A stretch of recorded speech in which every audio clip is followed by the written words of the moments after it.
Hey there, listener. Welcome to the Deep Share podcast.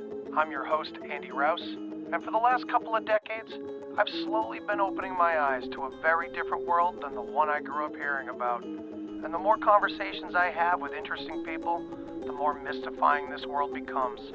So without further ado, let's get deep. We've got science to celebrate! Demons bliss now! After what, baby? Come on! There is rebellion in the wind. It will be crushed. Everything I've said is true. It's real. Dinosaur fossils? God put those here to test our faith. A damn lie. I saw them with my own eye. Did IQs just drop sharply while I was away? We did illusions, man! None of it is true! I'm not insane! This is mass madness, you maniacs! In God's name, you people are the real thing! We are the illusion!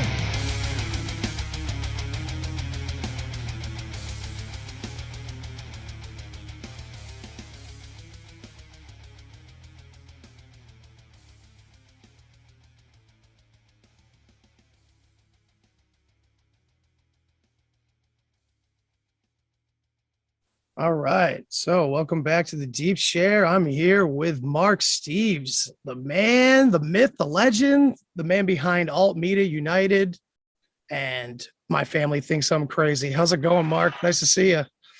Thank you very much for having me, bro. It's a pleasure to be here. Hell yeah, man. We've been looking forward to talking for a while. Life gets in the way, though, you know?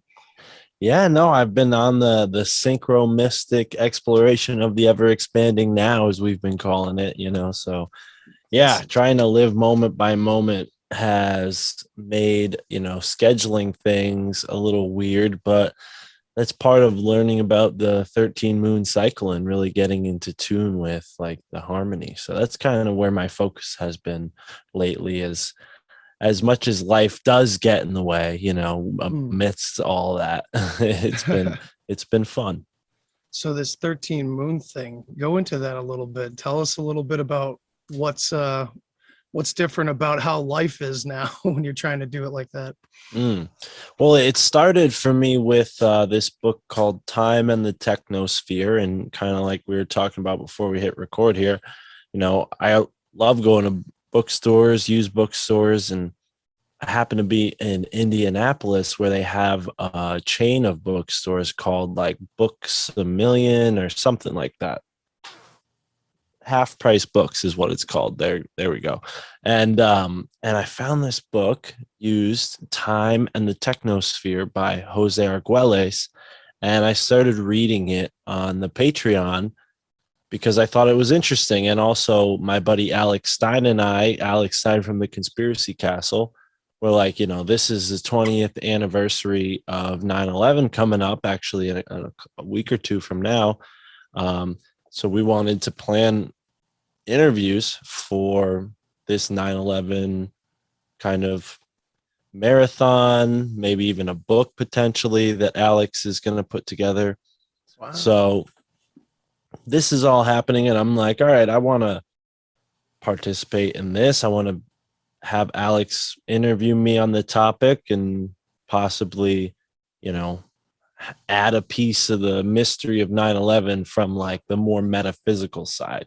Because what you might not know from the title Time in the Technosphere is Jose Arguelles is basing a lot of his theories in this book around 9/11 being a time when our universe, or the biosphere, the mental sphere, however you want to label it, there was an energy buildup that eventually led to this moment that was 9/11.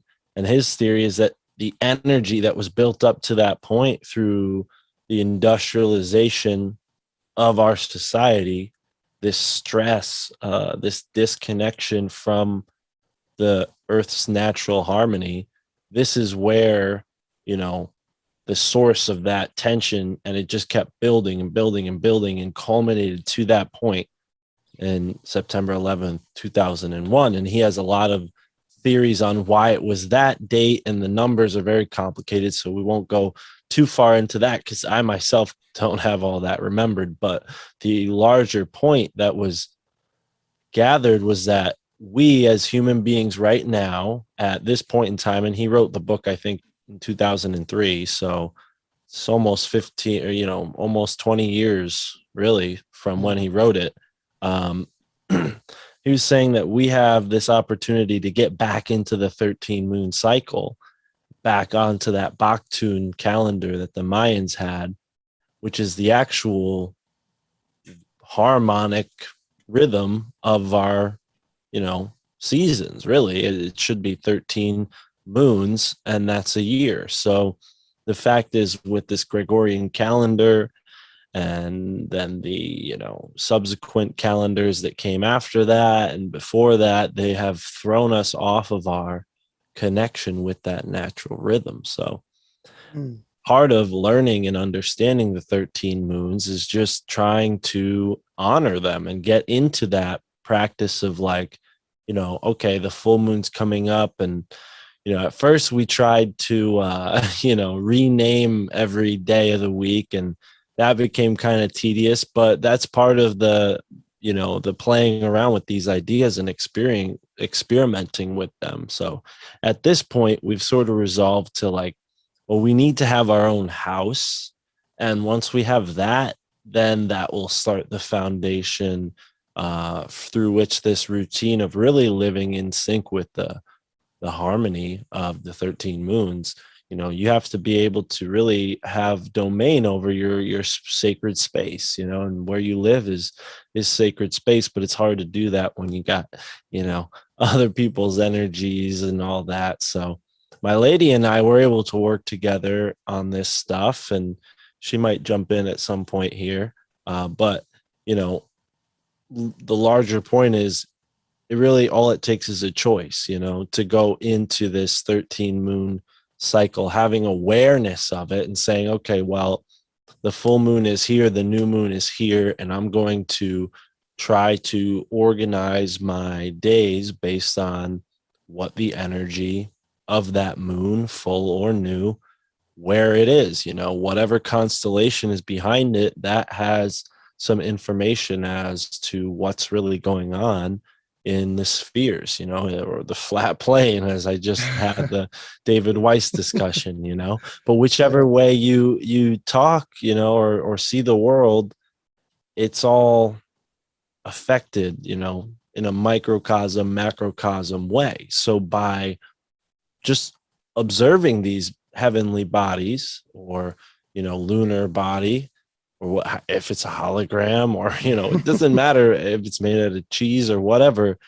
it has a place in the rhythm of our environment. And I think getting back into tune with that is the goal of understanding the 13 moon cycle. Now, whether you choose to go and name, the months differently, that's something that he advocates for, and really create like a personal connection with your perspective of time. Because if you're calling everything by October or January or whatever it is, that's going to take you out of this birthright that we all have, which is participating in the natural rhythm. Beautifully said, man. Yeah.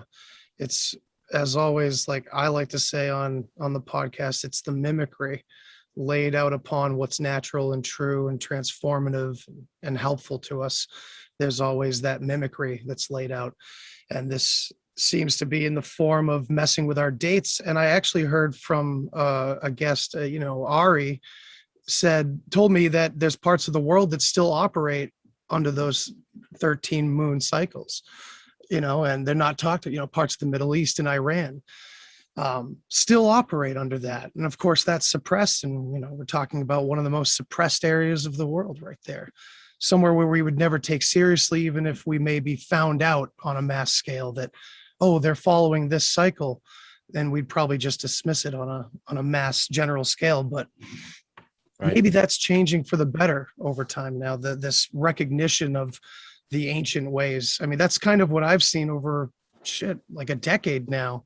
It seems like from Graham Hancock to Randall Carlson, all over the board, we have these, the shit's getting older. Everything keeps getting older and older and older.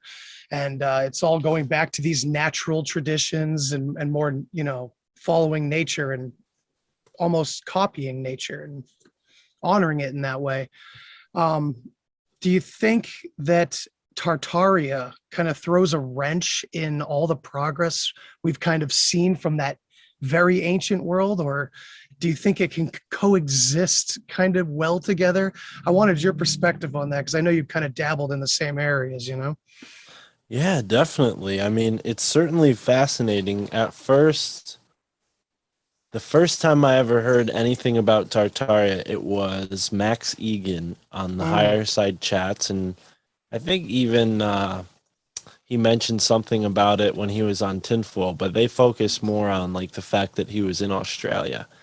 And I wasn't working for Sam at this point in time. I was just delivering bread and delivering packages and doing my thing at the farmer's market. And a friend of mine who I, was training to take over for some of the days of the bakery route. He's like, yeah, what do you do while you're, driving? Because it's like 4 a.m. I'm training him how to do this job. So I'm like, dude, I just listen to podcasts while I'm working. So, I don't know if you're interested in this, but honestly, like this is how I get through my day. So, and he's like, oh, actually, I love podcasts. I'm like, really? Oh, okay, cool. This is what I listen to. And he's like, I'm like, telling him about Tinfoil Hat. And he's like, well, have you ever heard of Tartaria? And I'm like, yeah, actually, I just heard about it like 2 weeks ago, and he starts getting in on Tartaria and telling me all this stuff about Tartaria, and we become friends and hung out several times since. And now he lives pretty far away, so we don't hang out much anymore. But it was a sort of synchronistic moment, and he actually is like an artist and makes murals that look like Tartarian buildings. And he happened to be a guest on my show that I did with Andreas, so all this information is really new to me. And the reason I go about and say that is because Jose Arguelles in his book, Time in the Technosphere, talks about how synchronicity and the art of time, or the law of art in time, is this sort of idea that these patterns that are emerging are never random. There's nothing random. And we're living in a time right now where consciousness is accelerated. And I think people are like, what do you mean accelerated? Well, your ability to engage with your surroundings is all dependent on vibration, right? You have your 5 senses that tap into a certain vibration, but you have higher senses than those 5 senses that can tap into even higher vibrations. And after that 9/11 event, and maybe even the 2012 event, which was supposedly the end of the world, right? But really that word apocalypse that they use just means great change or revelation, something to that degree. And it's like, yeah, pretty obvious to me that there's a synchronization going on. And if that means taking a different look at history, it would make a lot of sense, because the people who write the history books are the victors, and the victors are in control of this top-down pyramid scheme, right? So what do they rely on? They rely on guns, oil, drugs, sex, right? Controlling the sexes, controlling the family, manipulating that. Square one, boom. Drugs, putting drugs right in your veins as soon as you're born, recommending all these shots, and then putting, aspirin and all these other benign drugs in your body. And then even in the ingredients with food and everything, right? Drugs, right? Oil. I mean, pretty obvious what that affects your home, your car. Yeah. Everything in between that needs to run a motor. And then guns. I mean, Second Amendment of this country, but also the reason why we're in every other country is with a gun in our hand. So it's very clear that that is the second tier of control. To me, I would say that top tier is this knowledgeable elite, and oil, energy, right? it has to be monopolized. That's the only way that they can exist. So, of course, they don't want us to understand how Tesla built what he built. And they don't want us to understand that Tesla came from a civilization of people that were way more informed than just him, and the creations that they were able to put together combined with many different brilliant people like Tesla, is massive and impossible to completely erase from history. So they've had to do a lot, like World War II, the Soviet Union, all of these, the Chinese Communist Republic. I mean, the word Manchurian, has a curious history. So, Oh yeah. people need to understand that the nations that we see today are not like the United States, where it's like, oh yeah, born in 1776 and this is it, and this is the amount of presidents we've had, and there's a lot shadier and murkier things going on the more countries you add to the picture and how countries change. I mean, just look at Africa and what they did to the countries that were already there. They had kingdoms of people, they had sovereign people, they had people in democracies, they had people, governing themselves, and then they come and they enslave them, they kill them, and they rename plots of their land, Chad and Rhodesia, like all of these like European names for African places. The history books show the same plays over and over and over. And to me, I don't know really any conclusions when it comes to Tartaria, but I like the fact that there's so many open-ended questions going on right now, and people looking at buildings with a new set of lenses and saying, oh, okay, well, maybe this building was dug out because there was a mud flood, whether there's geological evidence for that, I don't know. A guy like Randall Carlson would probably have more information on that than anyone else, but there's probably other guys out there who are inspired and they're going to come up and bring some new evidence to the surface. But we can see that evidence isn't going to come from a place like the Smithsonian Institute, which, by the way, sponsors the History Channel, which plays Ancient Aliens over and over and over again. And they want you to believe in aliens, that aliens built the pyramids and aliens built all these structures.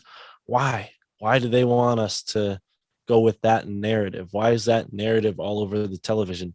Not because aliens exist or not. That's not the point I'm making. But the point is the same thing that the flat earthers always say, is like, oh, they want us to think that we're meaningless in this meaningless universe on a meaningless ball. It's like, okay, well, we can still have a meaningful existence, but that doesn't mean the earth is flat. We kind of started this conversation talking about that because I just got off of a conversation with David, but still, either way, nothing against him. I actually really enjoyed talking to him, or listening to him rather. But back to my point, it's like we're living in a perspective-based world that is constantly faced with interference. And, absolutely. When you can drop that history that you were given in school and really look at something for what it is and say, okay, well, if this stone is this big, how did they build it? Well, David Weiss, he was just telling me that according to, him, this is an electric universe. And if that's the case, if you can give something a positive charge, it will supposedly weigh less, right? So there is science in that realm. And if we're living in this Tartarian universe where certain structures have the ability to channel electricity from the atmosphere and use that to power buildings, I mean, now we're talking a whole new paradigm where humans could have built the pyramids. Humans could have used a whole set of skills and technology based on a basis of knowledge that is lost today, because right now it's pretty much, believe us or you're screwed, Right. believe us or face the gallows, believe us or get burned at the stake, believe us or be shunned, believe us or have a bad social credit score. And the scientists are the ones saying, believe all science. I mean, that's Yeah. on people's lawn signs in some, It's counties. ludicrous. It's Yeah, so and anti-science. yeah, and I think the most scientific signs are in the conservative areas where it's saying unmask our kids, because all the science shows that wearing a mask on your face is incredibly unhealthy. It raises the temperature of your mouth, which causes the bacteria that are supposed to be there to die, making your immune system weaker because the microbiome in your body has less tools to use to fight off negative bacteria that might make its way in there, in this natural give and take and ebb and flow as everything else is in life. You look around you at nature and things are constantly fighting and eating each other, but that doesn't mean that like fighting and killing is the way it is either. It's just a part of life. It's just one dimension of life, and so is sickness. But that doesn't mean just because lions kill zebra that you're going to walk in the woods and see a lion.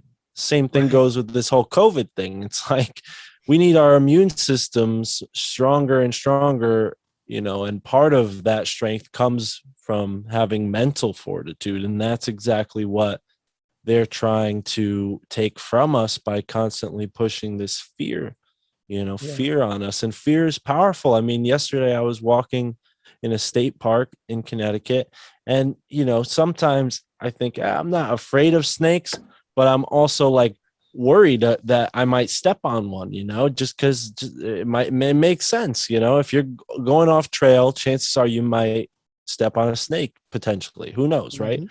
So that's my thought. And it might be silly because my girlfriend, she's like, got shorts on, like bare legs, frolicking through the woods, and I got long pants on. So I was probably even more protected than her. But I'm worried She's using that law of assumptions. I'm not going to get bit. I'm Yeah. one with these creatures. I'm good. Well, but I'll tell you what, I was using that same thing, as we Yeah. all are, and less than 5 minutes into like going off the trail and just kind of following whatever path we followed, we come onto another trail, and sitting right on the trail is a massive water moccasin, like full too. Like he had just eaten like a rat and a frog and like whatever else. So he was just chilling, didn't seem like he was in the mood to mess with us, but we had to walk by him, like within a foot of him, just to cross the trail. So it was a moment that we shared that was a little exciting and definitely, one of those awesome. like animal omens that you can actually manifest. But I think I manifested it just through worrying, and maybe that was a lesson for me in that moment is, worry less, because look at the snake. He's full, he's happy, he's no threat to you, but you did manifest it. Yeah. It's almost like, if you're nice to the universe, even when you do worry and you let those invading thoughts kind of get you, you can manifest stuff. But it's almost like the universe being like, hey, listen, we're buddies. All right. I'm not gonna attack you, but I'm here. So watch those thoughts. All right. Because it really does happen that way. I mean, my wife and I kind of point that out to each other quite often too. Like, hey, weren't you thinking about that all day yesterday? And look at what just happened. It always Yeah, and that's happens. like the point. And I'm sure you notice it with your wife, is like when you do have, the opportunity to share this with a partner, it makes it all that much better, because you compound. Not only do you compound like the mental energy, the spiritual energy, but you have a witness, someone who Yes. understands and can be like, wow, okay, I see the meaning there too. And that's what this is all about. We talked about I mentioned the SEEEN, the synchronistic exploration of the ever expanding now, but that all came from Tara and I going on a journey up the Connecticut River and listening to Michael Sandler talk. And he mentioned signs, symbols, and synchronicities. And then he said something about story and how we're all living the story of our life. And I'm like, well, yeah, that's like the three little S's and the larger S, like signs, symbols, and synchronicities are the little S's that make up our story. But then, our stories make up this larger S that is the collective story. And I think what's so cool about knowing guys like yourself and Ron from New England and Michael Wan is like we're all taking these different angles and looking into these things from different angles, and we all come from different walks of life, and we can all unfold this map and put together this puzzle together from those different corners instead of one person just trying to, it's like unfolding a huge tent, but you only have one person. Like you have to go to each corner and pull it out. It's a lot easier when you have 4 people on each side to just kind of pull it out. So that's what I see happening here is the more people that listen to shows like this, the more eyes we have on this mystery, and the more manifestations or omens can come to the surface, the more synchronicities can come to the surface, and we'll start to find things. Yeah. I was thinking the other day about how I wonder if a podcast itself, not even necessarily a logo, but the idea of like everyone should have a podcast that's being pushed everywhere. Like everybody get on this, everybody just share your thoughts, get it out there. I wonder if these podcasts are in a way a kind of intention, like a sigil of some kind in their own right. You know what I mean? I mean, I put this up here intentionally. I wanted this this logo right here. Because I don't necessarily dabble with a lot of that stuff, but I'm fascinated by it.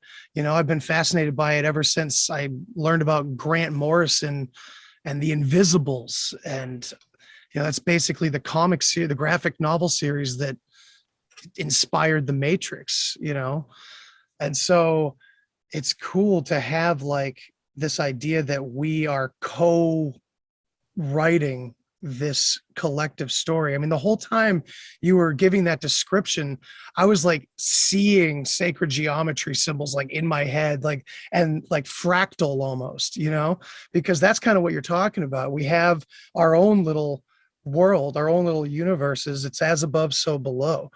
And are you into like the idea of like holographic universe as well by any chance, like David Talbot's work? Because I'm thinking like it all kind of fits together, it seems. I feel like there's multiple new approaches to like physics or the universe, like electric universe theory and the holographic theory. They work well together. They don't necessarily contradict one another. So it seems like we are kind of getting closer and closer to getting that tent set up. You know what I mean? The tent is almost there. Then we got to set up the air mattress. And then there's just there's so many layers to this, And as you said, unfolding, right? It's like that Eastern idea of the lotus flower. Let me ask you if you feel this way. As I research all these different lines of thinking, it never seems to end. There's always another corner to turn. You know what I mean? There's never necessarily, we never get the thing, we're always chasing it around the next corner, it seems. Yeah. I mean, maybe I'm too new into this or middle of the way to notice that yet. But I think it's important to define your goals, and whether that means, knowing as much as you can about alchemy or metaphysics or the occult. And I think when it comes to the occult type stuff, you find that a lot of this information comes from people like Crowley, who were just experimenting with this stuff themselves. They'd find an old book, they'd find these old practices, in these clubs where this information is circulated, secret societies and whatnot. And it was all a matter of experimentation. And I think that's where we are right now. Like you mentioned, everybody's going to have a podcast, but it is intention setting, especially when you consider that if you speak about something and it goes out to as many people as it does for some podcasts, that's your intention multiplied by however many people listen to it with a positive attitude or mindset at the very least. Yeah. Somebody who listens with a negative mindset, I don't know. I mean, maybe but I haven't done like a double blind study. But I think there is, like with what Lynn McTaggart talked about when she was on the Higher Side Chats and the power of 8, you know, you have Oh, this yeah, that's threshold, right. yeah, where people are able to combine their mental energies or spiritual energies Mm. towards one intention. So that's why, like on my show, I've been telling people a little bit about where my girlfriend are at right now with this bus, because I'm like, you know, people at least will hear that we're looking for a bus and put some intention into that, positive intention, and maybe even be so kind to throw us some money, because that's not cheap. But we did find a bus after talking about it. I don't know if it's the Nice. right one yet. I still haven't test drove it yet, but yeah, the goal is to hit the road and be mobile in a conversion camper van, and a bus might be better because I'm tall, so I need the headroom. But yeah, we'll see. But that's the thing, man. It's like once you get out on the road, there's so much randomness that occurs that I think you really start to accelerate your capacity for synchronicity. It's like that journey I went on that I was beginning to tell you about. We were on our way to the Porcupine Festival in Lancaster, New Hampshire. And, you know, we're like an hour away or so. And we just set the intention to see an animal omen. And less than 10 minutes later, we see something crossing the road, maybe like 100 feet away, not too far away. We're getting closer and closer, and it's a porcupine making its way across the road. And we're like, what the hell? We manifested a porcupine on our way to Porcupine Fest.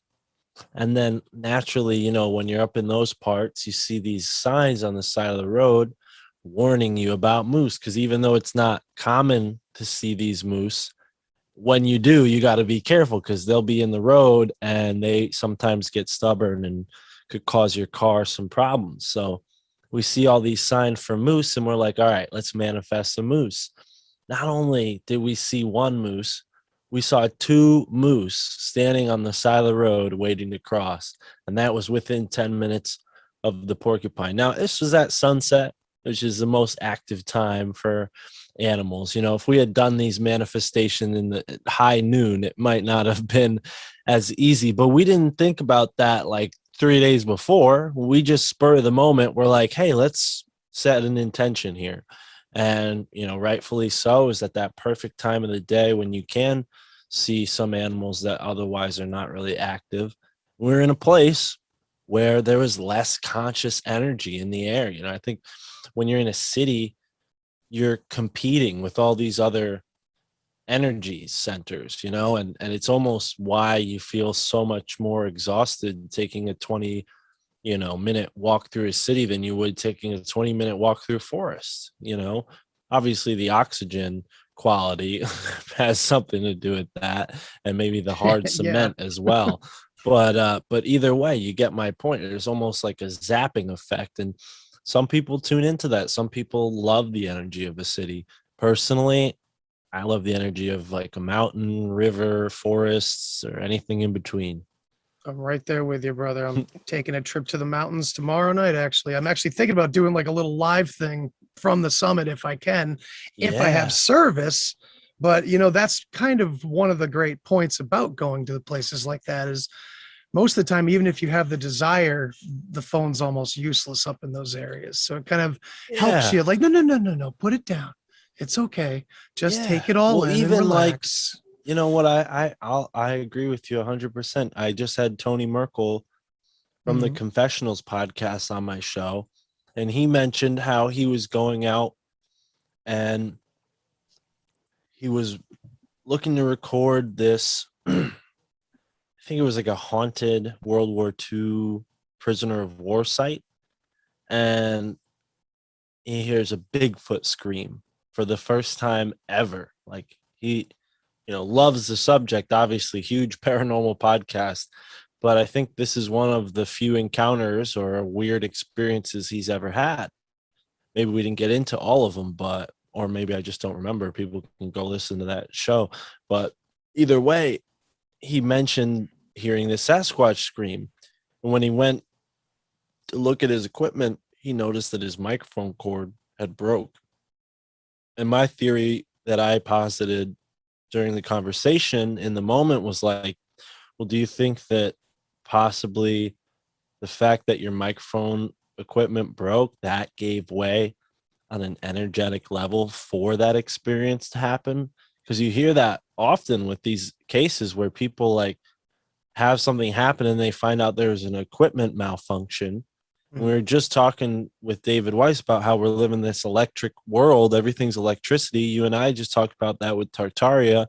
I firmly believe that. I mean, this lamp next to me shocked me the other day. And I felt the electricity, it didn't feel good, but that's like, proper current, proper voltage and all that. I'm not the right, capacitor for that amount of voltage. So it hurt. But either way, that's like what we're living in. And I think Sasquatch is tuned into that even more.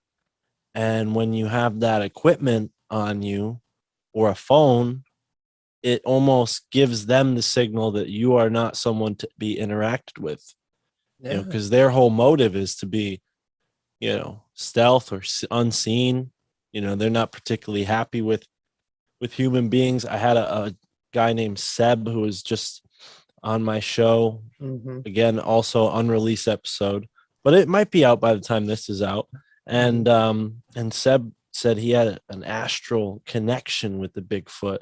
The Bigfoot said, we're not happy with humanity, and take that for what it is. And folks can listen to his story for what it is. But that makes a lot of sense to me, that these beings are living in a sort of higher vibrational state than what we normally typically interact with on a day-to-day basis. But when we go out into these wild spaces, the energy kind of pulls us in because things are vibrating higher up there. When we tune into that, maybe those electronic devices, they get, affected in a bad way by this high energy, or, when they're around, it just kind of drags your energy down too. I mean, they do say it's like dirty electricity that we're dealing with here. Can't be great for our auras. That's true. I mean, and if they are on a higher dimension, they're probably very aware of all, they're probably using their own frequencies to operate by, and coming into close quarters with those probably maybe not harmful, but disruptive and foreign frequencies from our technology. Yeah, I could see that definitely being something that they would push against and stay away from as much as possible. It's interesting. We've been going every which way in this conversation, and that's awesome. Like, we haven't really covered anything like I specifically set out to cover, and low key, that's always what my goal is, to just randomly let this fall out, because I think it's good to have us just flow like this, but I kind of want it. And I noticed it when we talked on the phone. I will say, it's like you asked about Alt Media United. The whole thing that's really started since I got into Alt Media United. At first, I was like, all right, I want to have people in the cooperative. So I got people that were kind of more established and didn't need my help for much, Right.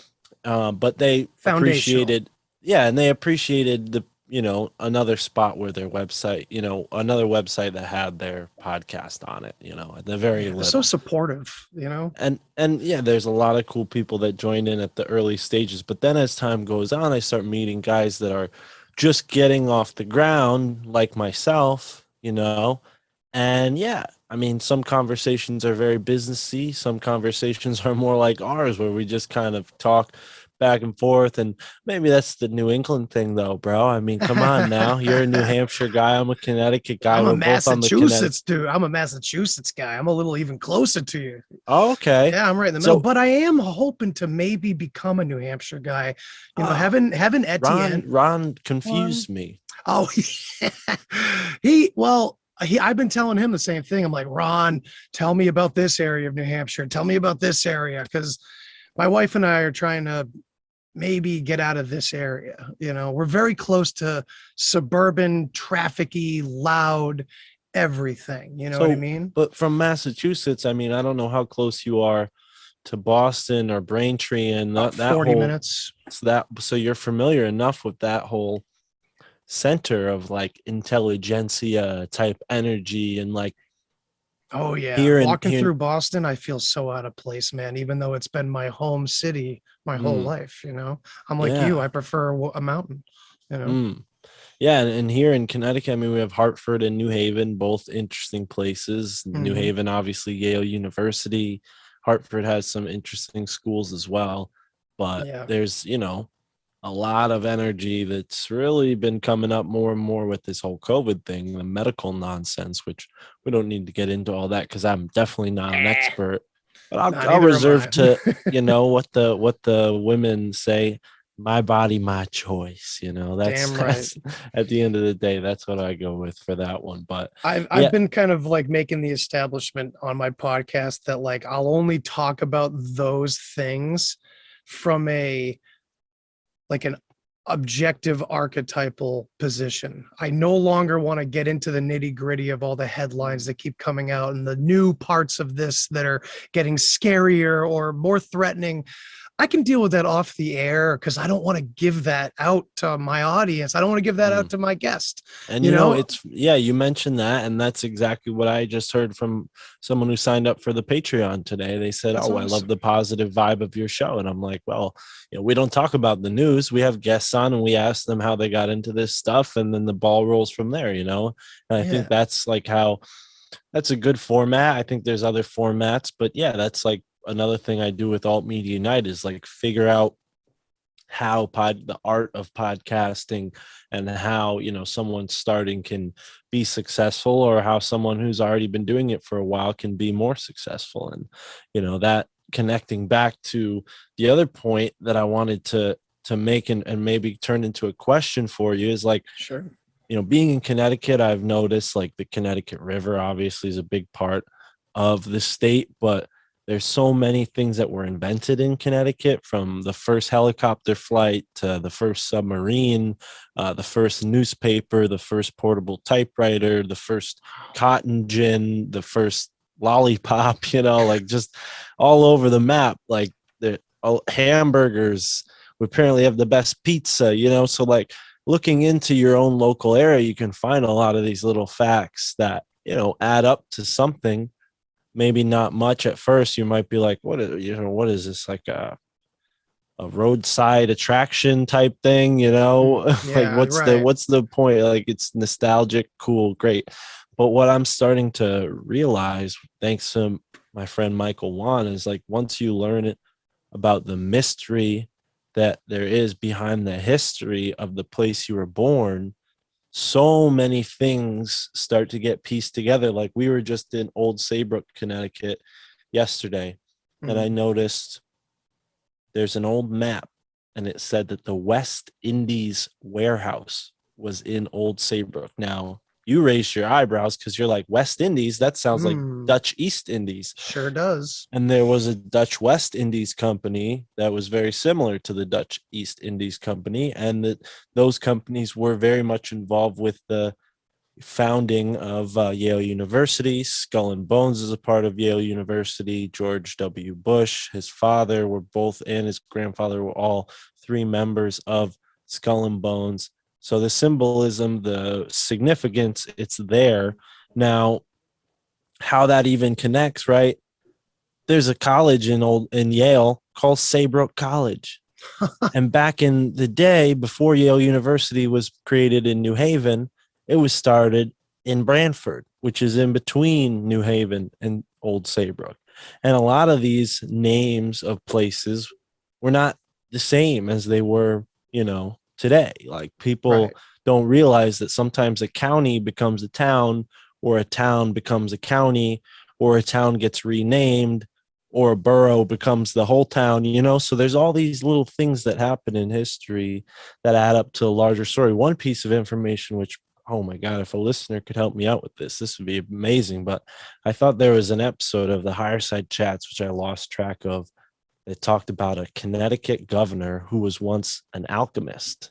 And I'm like, wow. So there was a Connecticut governor who at some point in the 1800s was practicing alchemy, or maybe even further back. But these are the little pieces of information that we can all like understand, and then that can create an experience like what happened to me yesterday. So we talked about the snake, right?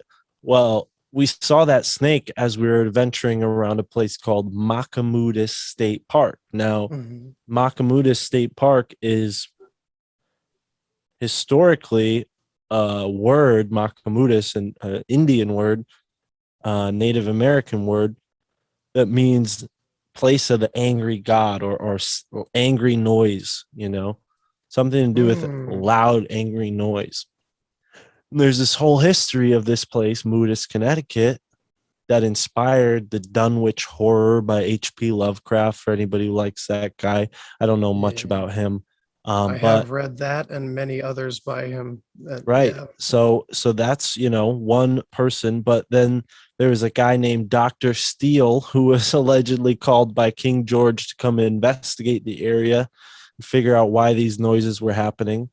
But even further back from that, the Indians, the Native Americans, they say that there's a man that lives under, their god, this god, not their god as in one god, but a god, who lives under these rocks in a cave on a sapphire throne. And he was very unhappy that the European god arrived on his lands.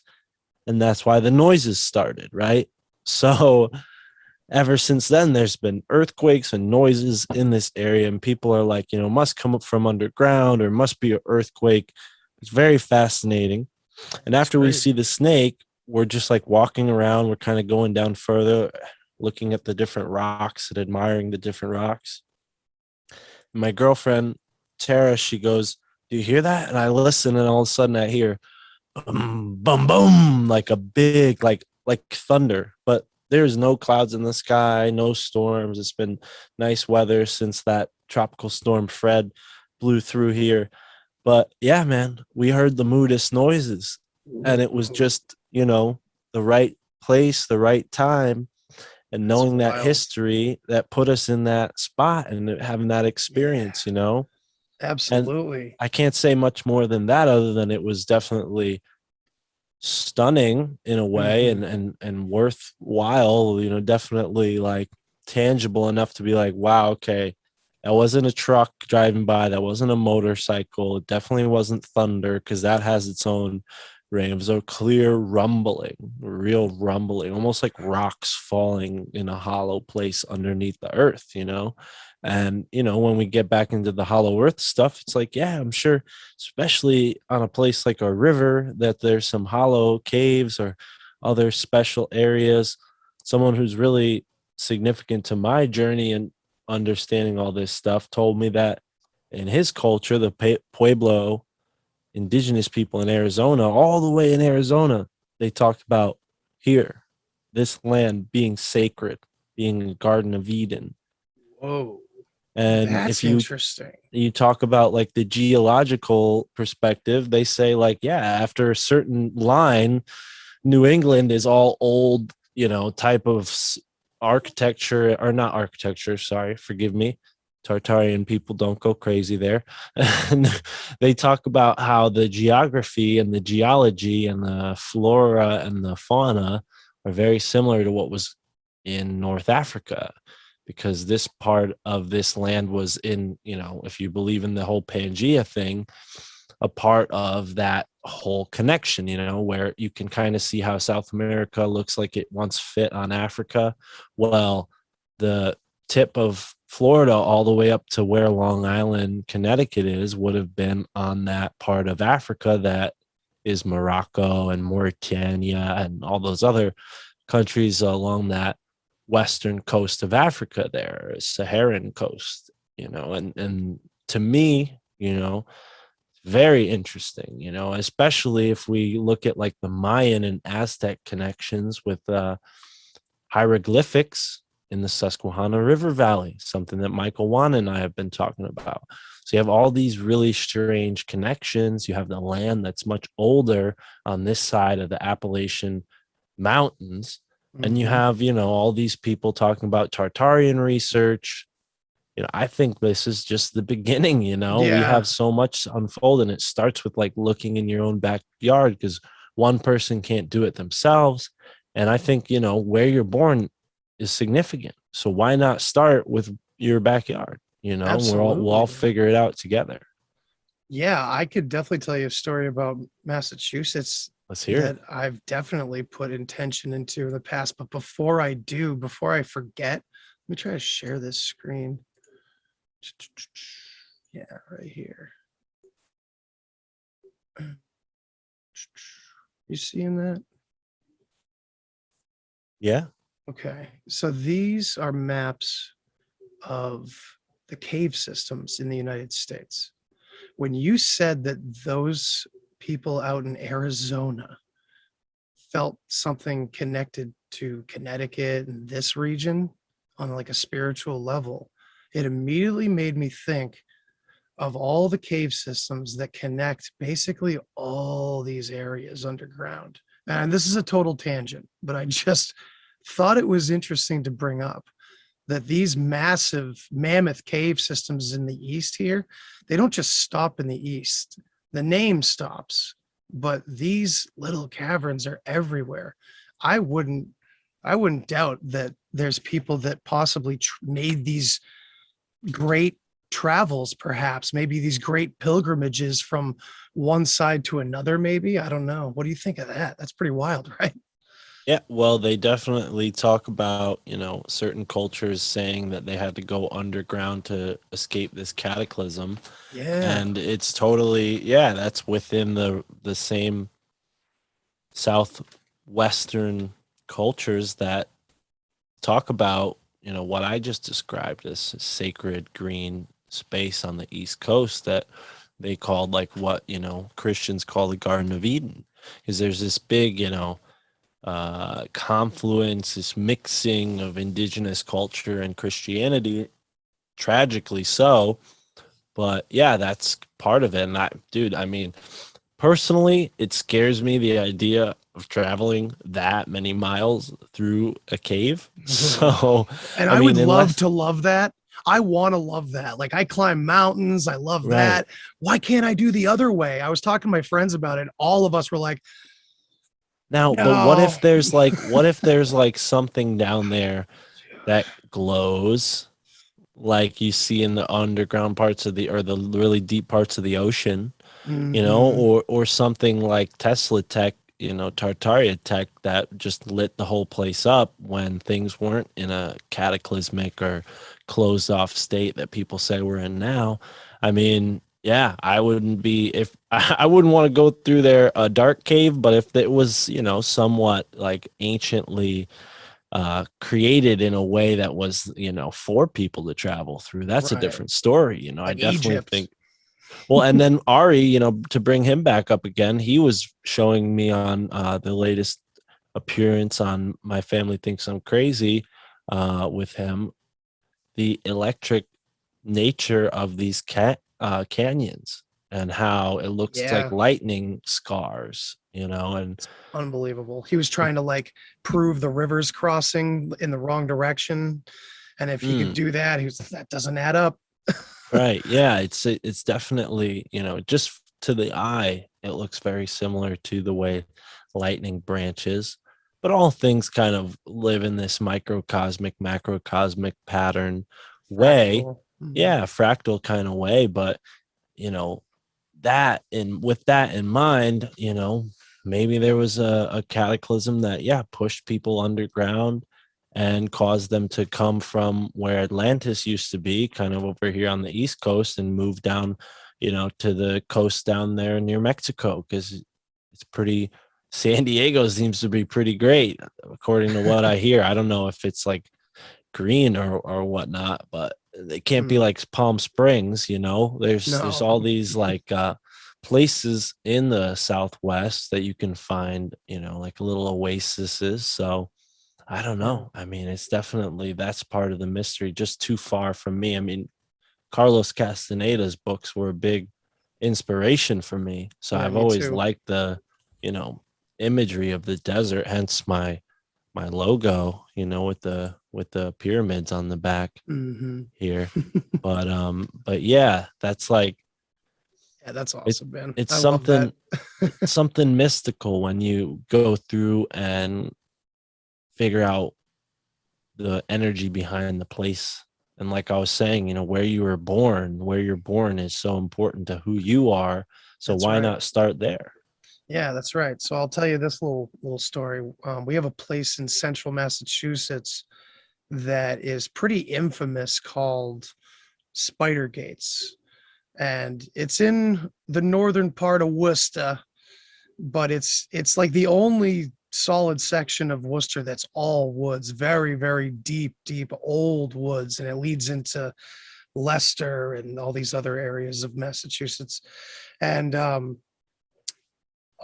I believe a child or a very young teenager hanged himself back in the 80s, and so it probably left a, you know, probably an energetic scar there, if anything, but back then when I was a teenager, and Spider Gates was the creepy place to go, and the cops will get you, so you had to organize like a SWAT team. You're getting dropped off here and you're gonna get picked up here, and none of us had cell phones.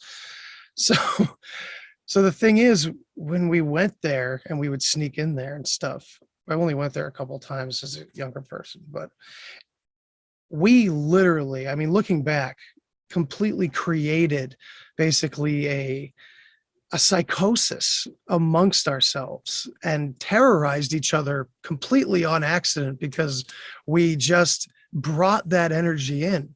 The first time we went in there, it was the place that all the older kids had talked about, And so we were like, oh my God, we're really doing it, man. That kind of feeling when you're younger and you're actually doing something completely crazy and you're like, wow, the adrenaline's pumping. You're an idiot. You're young. So we just completely freaked out. We ended up running out of there after my friend got wind of us being terrified. And he always likes to play almost like the trickster god in every situation. So he ended up kind of disappearing for a few minutes and suddenly showing up next to us, all hooded up, and, literally just gave us that one last jolt to send us over the edge. And we all just ran screaming out of the Worcester woods. And it's just funny to think back on it like that, because now I understand what was happening, because in the time we were all completely terrified. We didn't know if we were going to run into Satanists or, the rumors were insane about that place. So we just were jacked up on the myth, the mythologos, whatever you want to say about the place that we were in. I can see that now, and it's pretty wild. But, looking back at that place in general now with a more broad perspective and going back there, it's an absolutely beautiful little haven in the middle of nowhere. And the sounds of a big city that surround that area have no impact whatsoever on that thick woods. And you're looking at stones with writing on them from the 1600s from your area. It was really pretty amazing to think of it that way instead after all those years. Yeah, and I think that, intention definitely plays a big part, like we were saying before with the Sasquatch kind of stuff. Like when you go out into these places, your consciousness is the only thing there sometimes, as far as human consciousness goes. So you get, I think, more feedback from the universe in a way. When you're out Definitely. in a place like that where, it feels, I mean, you might be in the middle of a city, but because you're in an atmosphere that feels like, the middle of nowhere, like you're describing, a little oasis of forest in this city, and then it has the stones, like that's kind of how Wissahickon Creek felt when we were in Philadelphia and got to walk around there with Ross Ben, and there's this little hermit's tomb and a mound that he took us to. But yeah, every corner of this country has spots like that. And I think, especially with what happened a year ago post riots, it's when's better time, than now to go and look at all this stuff before they really start erasing history for, what you and I would probably say are silly reasons or unjust or unfounded, you know. or something that needs to come out and be shown or something, maybe. Right. So, but either way, man, I think that's something that inspires me, especially considering, what we talked about with the podcasting and how that plays into intention, Yeah. Every time I look into these mysteries, something comes up, and every time I hit the road and go look and explore somewhere like yesterday, there's something new that happens. And I'd love to find out that I inspired a bunch of people to go and do that in their areas, saving me a lot of time because I want to explore the whole, country. But it's like maybe people would spend, a year coming to Connecticut. If they didn't know about Maccamutis, they may never go there because there's so many things to see. Right. Maybe some are less, energetic than others, but that's the type of thing that's happening, in Pennsylvania with Michael Wan or Philadelphia with Ross Ben, all these people across the world. I still someone I want to get in touch with is, I think his name is Court Lindahl, or maybe no, Corey Daniels. And he looks into the energy of Phoenix to talk about Arizona again and how that whole city was plotted out. But different conversation for a different day, man. I definitely want to come up to Worcester, Dude, and check out that little spot you're talking about at some point. I'm sure there's more local to where you're at. Oh yeah, well, in the town I am, which is just 15 minutes north of Worcester, I'm from the town where the myth, well, maybe it's real, the Johnny Appleseed started. I'm in a very old town called Leominster, so it's pretty weird, right? Johnny Appleseed, huh? Yeah, it's just the weirdest thing. When I moved here, I was like, wait, what? Wait, really? That's not just some story? Like, what? It's pretty wild. This area is pretty old, and further north and a little bit west in a town called Upton, or near Upton. I got to find out the details. There's a stone structure that, from what I've heard, seems like a good candidate for a possible like druidic site. It's wow. There's possible alignment there with maybe a solstice. So I was thinking maybe a few of us from this area, some of us podcasters, should do a podcast road trip at some point and plan it out on like a solstice or something like that, or an equinox, probably an equinox, and go check it out. And we might end up disappointed, but I think we'll have an awesome time anyway. Yeah, my Probably girlfriend and I would love that. Yeah, bring my wife and we'll just get maybe a good group together. I'm jealous of the guys that have, the what is it? The canyon out near the west, the Scablands. Those guys have it made. That place is awesome. That it's so cool. Contact at the cabin. Contact at the cabin. They have that great thing that they do.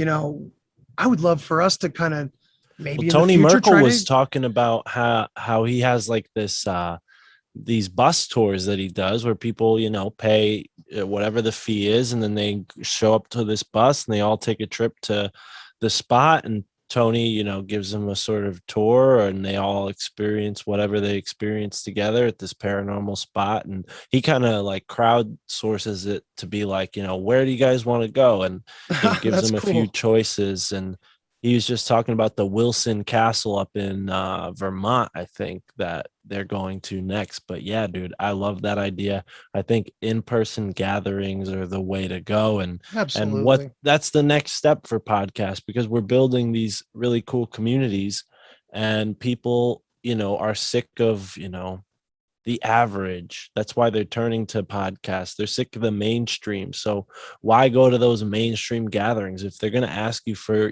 all this personal information and to put this stuff in your body just to go see stupid Raiders play, or, up here in New England, the Patriots, who cares? That's why I do a podcast. And I think most people probably who listen to this aren't into sports. Maybe you are. If you are, dude, I grew up on sports and I left it behind because it it wasn't me at all anymore at a certain point, And that's the point, though. Nothing against sports. It's just like that's an example of one of these older gatherings. Theater for war.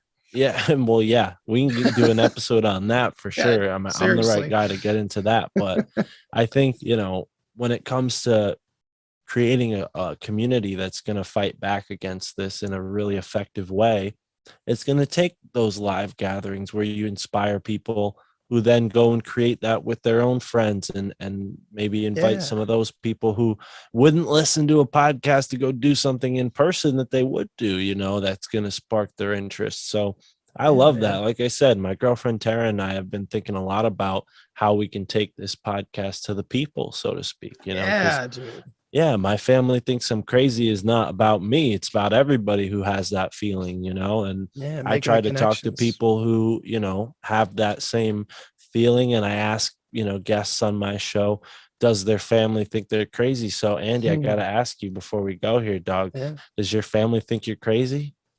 absolutely. But Yeah. I want to believe there's hope there. I do want to believe there's hope because it's kind of tragic in a way, and it's not funny in a way, because at this point in the game, when your family thinks you're crazy, I'm a parent and I'm trying to stay on. I mean, not to be depressing at all here, but just to be real about it. I have a little 4-year-old boy, almost 4-year-old, and we're trying to raise him the right way and doing all the right things. And this whole idea that, do you ever see that movie North and I think it was just called North and South. It was about the Civil War. It was about two No. brothers that are best friends end up, and whatever about our history, it's probably all made up, but the metaphor is still active. It's still real that these two brothers end up, one on the North and one on the South. And I get those creepy vibes from the worldview that's going on right now. What happens? How far does it have to go before the mom and dad, the sister, the brother that don't think that you're crazy? Yeah, but we still love you. So, well, yeah, but now, well, I don't know. We don't want to get in trouble by having you over here. Sorry, we can't make it there because, you're Lord knows your house is in like a bad zone or something, or, an unregulated, who knows? And I don't want to be that fear monger by no means. Like we said earlier, I don't want to go there. Neither of us do.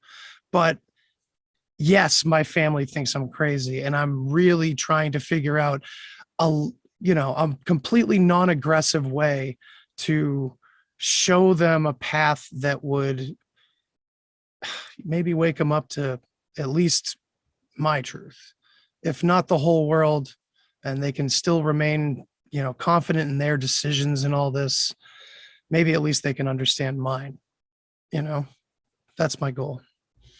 Absolutely. Well, thank you for answering that question. I know this is a swap cast, so to speak, right? We're going to put this out on both feeds. Cool. Might as well. I mean, we're both, both of our podcasts are in the Alt Media United world, the family, which is great. And I think, a lot of us that you've gathered together under your wing here, we thank you so much, man. We really appreciate it. We love the work you're doing, and you're killing it. This was a great talk. I love talking to you, man.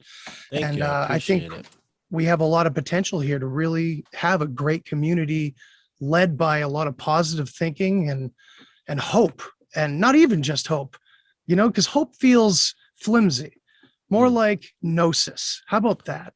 Yeah, and confidence to move onward. I think that's the inspiration for Alt Media United was a show that you've been on, the Union of the Unwanted, and my job with Sam as a booker gave me this opportunity to network with so many people, and then that added some fuel to my show, and I was able to connect with a guy named Alex Sakaris, who then began to work with me as a booker, and then that evolved into us creating this cooperative. And it can evolve into so many different things, but I have steadfast to the fact that it will always be a cooperative. Right now I definitely want to help people in a sort of professional way to create their podcast, and that takes time out of my schedule. So I'm like, figuring out how to turn that into sort of a job. But that's part of Alt Media United. If somebody doesn't have a podcast, but they just want to create one or have a conversation about how to create one, they can definitely reach out to me about that. And that's the kind of thing that I want to do, is support podcasters, because once you're in Alt Media United, it gives you that sort of confidence to reach out to somebody else in the cooperative, to have them on your show or whatever that you might not have had before. But also, I'll tell you right now, if you're listening to this and you have a podcast, it's pretty easy. Just email somebody, find their email and ask them. It's really easy. And that's what's cool about this whole podcasting community. It's very mutually beneficial, and we can all help each other out and promote each other and spread the truth. Ultimately, that's the type of podcasts I listen to, and those are the types of podcasts I'm interested in. And we have podcasts on the network that aren't particularly about truth, or they're kind of like or more verified into facts. they're more into certain niches and stuff, or maybe not so focused on conspiracies, and that's fine too. The goal is to support free speech in whatever form that takes, and I think podcasting has become a beautiful vessel for speech, and bringing us back to this oral tradition of learning that was once the only way, like David Matheson, who's just on the synchronistic exploration of the ever expanding now. Great episode. He's somebody, thank you. He's somebody who, is bringing those constellations and the myths associated with them. He's bringing the meaning behind them to light. And I think that is one of the main ways that we used to learn from each other, is by looking up at the stars around a campfire and telling stories. So here we are, telling stories and connecting with like minds. Absolutely, man. And like you said, we're going to bring it into, in-person meetings. Definitely. A lot of us are doing that around the country, it seems. So that's definitely the move. We're building a town in the digital space right now, and then we can just lay it out in the real world someday. Exactly. Well, dude, it's been awesome having you on, man. And I think this whole episode, this whole conversation kind of answered this question, but I was starting out the podcast trying to ask every guest, do you see, good overcoming evil and us prevailing through all this? But you've clearly answered that. And well, what? I don't even think there is a conclusion. I think it's just constantly like the yin and the yang you see right here. It's like good and evil. They're just forces that shape us as time goes on. That's beautiful. So man. And I think that's part of the learning that I've undergone thanks to podcasting.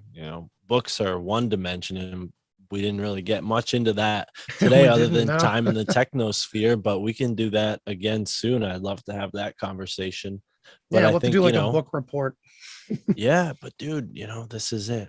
We're in the new era, we're in the new information age, and it's time to start putting the truth out more and more in more places, so that we overwhelm that 1% that's trying to constantly control the narrative and control the land and the water and the energy. Bring it right back to when I mentioned Grant Morrison early on. He gave a speech where he said, look out there, look at all the sigils they have everywhere. They've made the world into them. We need to make the world back into us. So, spread it everywhere. So, well, man, it's been real. And thanks so much for coming on. And I guess we'll talk soon. Just make sure you tell my audience where to find you. Yeah, please. Thank you for listening. So My Family Thinks I'm Crazy podcast, myfamilythinksimcrazy.com, and show us some love on Patreon, patreon.com/MFTIC. We got almost as many episodes there as we do on the free feed. So check out all the audio there. If you need any help figuring out how to get the RSS feed into your podcast app, I'll help you do that too, because Patreon, the app, it's a little clunky. I like taking the RSS feeds out and putting them into different apps. So some people don't know that. When I figured that out, I was like, oh, okay, then I'll support Patreon. I could actually use it. But thank you for letting me give my plugs. And for those of you listening on the My Family Thinks I'm Crazy podcast, Andy, can you tell them where they can find you? Yes, sir. Yeah, I'm at the Deep Share on Twitter. I'm at the Deep Share podcast on Instagram. I'm on Facebook, but don't even bother because I mean, it's what is it? It's just your grandmother's tool, and at this point anyway. So, but you can find me at the new website that I just put together, thedeepshare.com. And yeah, reach out, man. Everybody, it'll be fun. Right on. Thanks, brother. All right, man. You take it easy. Thanks for listening to this episode of the Deep Share Podcast. If you want to hear more, then hit that subscribe button. Follow me on all the social places. And remember, think for yourself, but don't always believe what you think. Till next time. Human sacrifice, dogs and cats living together, Tartaria. Enough, I get the point. You have meddled with the primal forces of nature. And you will atone. What do we know? What do we know? If I know what we know, then I can tell you what we know, and if someone else knows, okay? I mean...